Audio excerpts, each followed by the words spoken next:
Chapter 5. Letter from Miss Mina Murray to Miss Lucy Westenra. 9 May. My dearest Lucy, forgive my long delay in writing, but I have been simply overwhelmed with work. The life of an assistant schoolmistress is sometimes trying. I am longing to be with you, and by the sea, where we can talk together freely and build our castles in the air. I have been working very hard lately, because I want to keep up with Jonathan's studies, and I have been practicing shorthand very assiduously.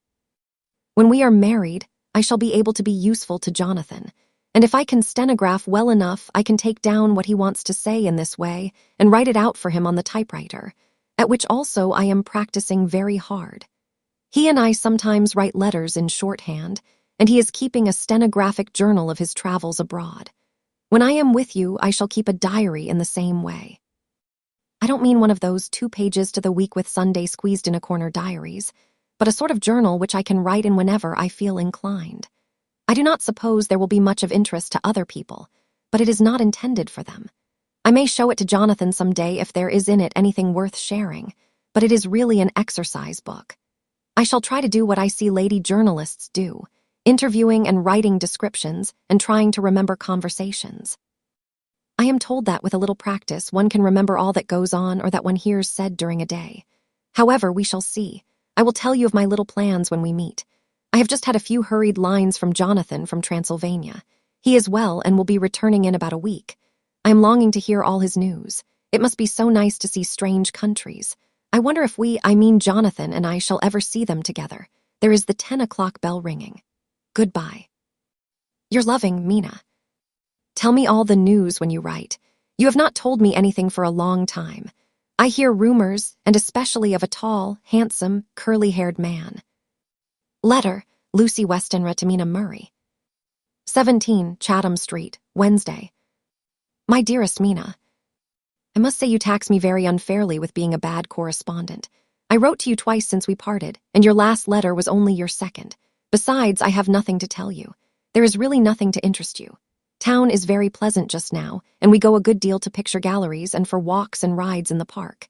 As to the tall, curly-haired man, I suppose it was the one who was with me at the last pop. Someone has evidently been telling tales. That was Mr. Homewood. He often comes to see us, and he and Mama get on very well together. They have so many things to talk about in common. We met some time ago a man that would just do for you if you were not already engaged to Jonathan. He is an excellent party, being handsome, well off, and of good birth. He is a doctor and really clever. Just fancy. He is only 29, and he has an immense lunatic asylum all under his own care. Mr. Homewood introduced him to me, and he called here to see us and often comes now. I think he is one of the most resolute men I ever saw, and yet the most calm. He seems absolutely imperturbable. I can fancy what a wonderful power he must have over his patients. He has a curious habit of looking one straight in the face, as if trying to read one's thoughts. He tries this on very much with me, but I flatter myself he has got a tough nut to crack. I know that from my glass. Do you ever try to read your own face? I do, and I can tell you it is not a bad study and gives you more trouble than you can well fancy if you have never tried it. He says that I afford him a curious psychological study, and I humbly think I do. I do not, as you know, take sufficient interest in dress to be able to describe the new fashions. Dress is a bore. That is slang again, but never mind. Arthur says that every day. There, it is all out. Mina, we have told all our secrets to each other since we were children. We have slept together and eaten together and laughed and cried together, and now, though I have spoken, I would like to speak more. Oh, Mina, couldn't you guess? I love him. I am blushing as I write, for although I think he loves me, he has not told me so in words. But oh, Mina, I love him, I love him, I love him. There, that does me good. I wish I were with you, dear, sitting by the fire undressing, as we used to sit, and I would try to tell you what I feel. I do not know how I am writing this even to you. I am afraid to stop, or I should tear up the letter, and I don't want to stop, for I do so want to tell you all. Let me hear from you at once, and tell me all that you think about it. Mina, I must stop. Good night. Bless me in your prayers, and Mina, pray for my happiness. Lucy. P.S. I need not tell you this is a secret. Good night again. L. Letter, Lucy Westenra to Mina Murray. 24 May. My dearest Mina, thanks and thanks again for your sweet letter. It was so nice to be able to tell you and to have your sympathy. My dear, it never rains but it pours. How true the old proverbs are. Here am I, who shall be 20 in September, and yet I never had a proposal till today, not a real proposal, and today I have had 3. Just fancy, 3 proposals in one day. Isn't it awful? I feel sorry, really and truly sorry for 2 of the poor fellows. Oh, Mina, I am so happy that I don't know what to do with myself. And 3 proposals. But for goodness sake, don't tell any of the girls, or they would be getting all sorts of extravagant ideas and imagining themselves injured and slighted if in their very first day at home they did not get 6 at least. Some girls are so vain. You and I, Mina dear, who are engaged and are going to settle down soon soberly into old married women, can despise vanity. Well, I must tell you about the 3, but you must keep it a secret, dear, from everyone, except, of course, Jonathan. You will tell him because I would, if I were in your place, certainly tell Arthur. A woman ought to tell her husband everything, don't you think so, dear? And I must be fair. Men like women, certainly their wives, to be quite as fair as they are, and women, I am afraid, are not always quite as fair as they should be. Well, my dear, number 1 came just before lunch. I told you of him, Dr. John Seward, the lunatic asylum man, with the strong jaw and the good forehead. He was very cool outwardly, but was nervous all the same. He had evidently been schooling himself as to all sorts of little things, and remembered them. But he almost managed to sit down on his silk hat, which men don't generally do when they are cool, and then when he wanted to appear at ease, he kept playing with a lancet in a way that made me nearly scream. He spoke to me, Mina, very straightforwardly. He told me how dear I was to him, though he had known me so little, and what his life would be with me to help and cheer him. He was going to tell me how unhappy he would be if I did not care for him, but when he saw me cry, he said that he was a brute and would not add to my present trouble. Then he broke off and asked if I could love him in time, and when I shook my head his hands trembled, and then with some hesitation he asked me if I cared already for anyone else. He put it very nicely, saying that he did not want to wring my confidence from me, but only to know, because if a woman's heart was free, a man might have hope. And then, Mina, I felt a sort of duty to tell him that there was someone. I only told him that much, and then he stood up, and he looked very strong and very grave as he took both my hands in his and said he hoped I would be happy, and that if I ever wanted a friend I must count him one of my best. Oh, Mina dear, I can't help crying, and you must excuse this letter being all blotted. Being proposed to is all very nice and all that sort of thing, but it isn't at all a happy thing when you have to see a poor fellow, whom you know loves you honestly, going away and looking all broken-hearted, and to know that, no matter what he may say at the moment, you are passing quite out of his life. My dear, I must stop here at present. I feel so miserable, though I am so happy. Evening. Arthur has just gone, and I feel in better spirits than when I left off, so I can go on telling you about the day. Well, my dear, number 2 came after lunch. He is such a nice fellow, an American from Texas, and he looks so young and so fresh that it seems almost impossible that he has been to so many places and has had such adventures. I sympathize with poor Desdemona when she had such a dangerous stream poured in her ear, even by a black man. I suppose that we women are such cowards that we think a man will save us from fears, and we marry him. I know now what I would do if I were a man and wanted to make a girl love me. No, I don't, for there was Mr. Morris telling us his stories, and Arthur never told any, and yet, my dear, I am somewhat previous. Mr. Quincy P. Morris found me alone. It seems that a man always does find a girl alone. No, he doesn't, for Arthur tried twice to make a chance, and I helping him all I could. I am not ashamed to say it now. I must tell you beforehand that Mr. Morris doesn't always speak slang. That is to say, he never does so to strangers or before them, for he is really well educated and has exquisite manners. But he found out that it amused me to hear him talk American slang, and whenever I was present, and there was no one to be shocked, he said such funny things. I am afraid, my dear, he has to invent it all, for it fits exactly into whatever else he has to say. But this is a way slang has. I do not know myself if I shall ever speak slang. I do not know if Arthur likes it, as I have never heard him use any as yet. Well, Mr. Morris sat down beside me and looked as happy and jolly as he could, but I could see all the same that he was very nervous. He took my hand in his and said ever so sweetly, "Miss Lucy, I know I ain't good enough to regulate the fixin' of your little shoes, but I guess if you wait till you find a man, that is, you will go join them 7 young women with the lamps when you quit. Won't you just hitch up alongside of me and let us go down the long road together, driving in double harness?" Well, he did look so good-humored and so jolly that it didn't seem half so hard to refuse him as it did poor Dr. Seward. So I said, as lightly as I could, that I did not know anything of hitching, and that I wasn't broken to harness at all yet. Then he said that he had spoken in a light manner, and he hoped that if he had made a mistake in doing so on so grave, so momentous, an occasion for him, I would forgive him. He really did look serious when he was saying it, and I couldn't help feeling a bit serious too. I know, Mina, you will think me a horrid flirt, though I couldn't help feeling a sort of exultation that he was number 2 in one day. And then, my dear, before I could say a word, he began pouring out a perfect torrent of love-making, laying his very heart and soul at my feet.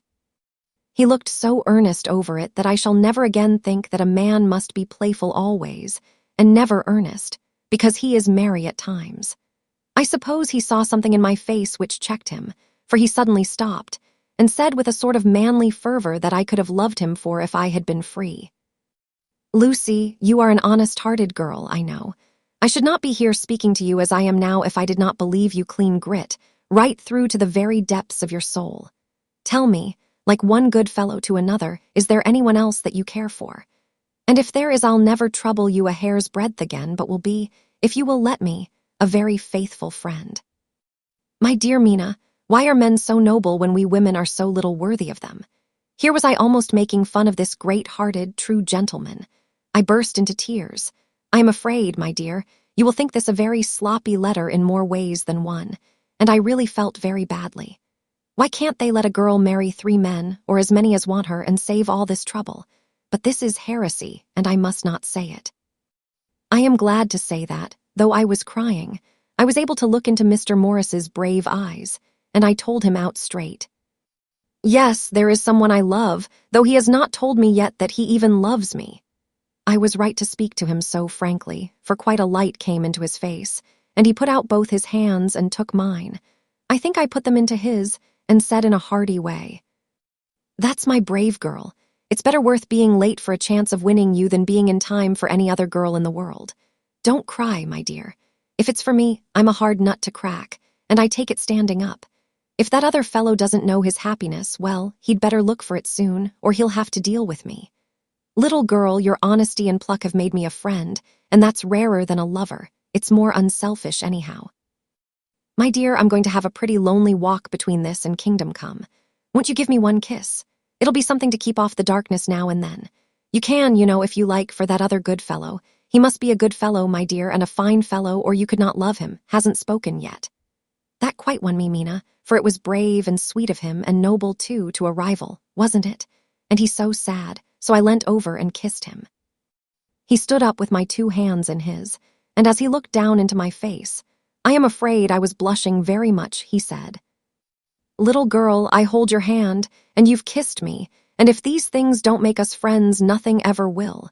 Thank you for your sweet honesty to me, and goodbye." He wrung my hand, and taking up his hat, went straight out of the room without looking back, without a tear or a quiver or a pause, and I am crying like a baby. Oh, why must a man like that be made unhappy when there are lots of girls about who would worship the very ground he trod on? I know I would if I were free, only I don't want to be free. My dear, this quite upset me, and I feel I cannot write of happiness just at once after telling you of it, and I don't wish to tell of the number 3 until it can be all happy. Ever your loving, Lucy. P.S. Oh, about number 3. I needn't tell you of number 3, need I? Besides, it was all so confused. It seemed only a moment from his coming into the room till both his arms were round me, and he was kissing me. I am very, very happy, and I don't know what I have done to deserve it. I must only try in the future to show that I am not ungrateful to God for all his goodness to me in sending to me such a lover, such a husband, and such a friend. Goodbye. Dr. Seward's diary. Kept in phonograph. 25 May. Ebb tide in appetite today. Cannot eat, cannot rest, so diary instead. Since my rebuff of yesterday, I have a sort of empty feeling. Nothing in the world seems of sufficient importance to be worth the doing. As I knew that the only cure for this sort of thing was work, I went down amongst the patients. I picked out one who has afforded me a study of much interest. He is so quaint that I am determined to understand him as well as I can. Today, I seem to get nearer than ever before to the heart of his mystery. I questioned him more fully than I had ever done, with a view to making myself master of the facts of his hallucination. In my manner of doing it there was, I now see, something of cruelty. I seemed to wish to keep him to the point of his madness, a thing which I avoid with the patience as I would the mouth of hell. Under what circumstances would I not avoid the pit of hell? Omnia rami venalia sunt. Hell has its price. Verb. Sap. If there be anything behind this instinct, it will be valuable to trace it afterwards accurately, so I had better commence to do so, therefore. R.M. Renfield, Edat 59. Sanguine temperament, great physical strength, morbidly excitable, periods of gloom, ending in some fixed idea which I cannot make out. I presume that the sanguine temperament itself and the disturbing influence end in a mentally accomplished finish.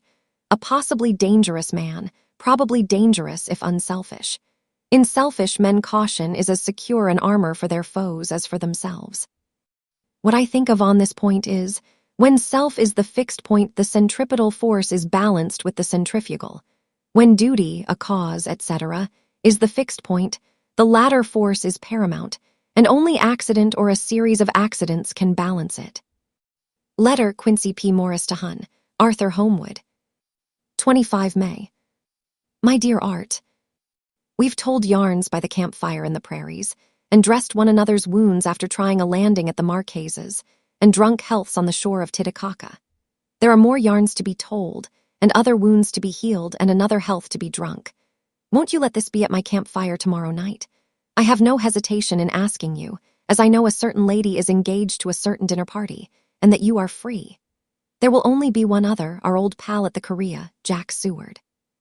He's coming, too, and we both want to mingle our weeps over the wine cup, and to drink a health with all our hearts to the happiest man in all the wide world, who has won the noblest heart that God has made and the best worth winning.